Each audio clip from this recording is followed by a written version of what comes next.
નમસ્કાર દર્શક મિત્રો, સયાજી સમાચાર.com આપનું સ્વાગત છે।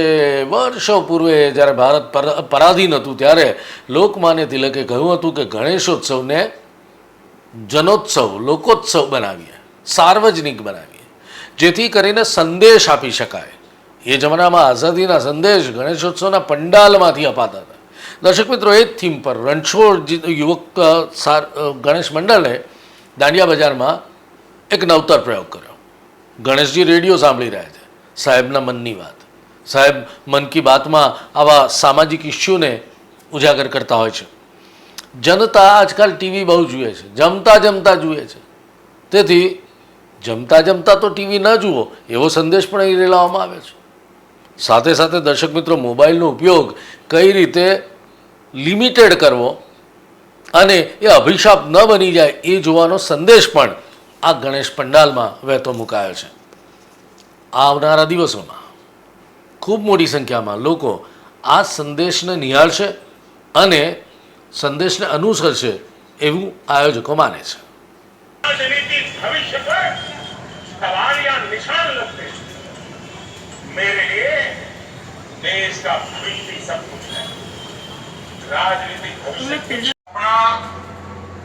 सरदार वल्लभभाई पटेल का था, करोड़ों देशभक्तों का था। वो सपना जो लोग 370 के पक्ष पे वकालत, जन मन की बात, इसका हम सिलसिला प्रारंभ कर रहे हैं। मेरे प्यारे देशवासियों,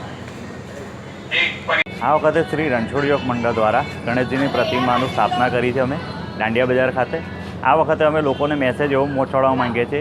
એક બાજુ અમે ટીવીની થીમ બતાવીએ, ટીવીની થીમની અંદર એવું બતાવ્યું છે કે જમતા વખતે ટીવી ના જુઓ, જેથી લોકોને ખ્યાલ આવે કે જમવા વખતે ફેમિલી જોડે તમે એક સમય કાઢી શકો છો।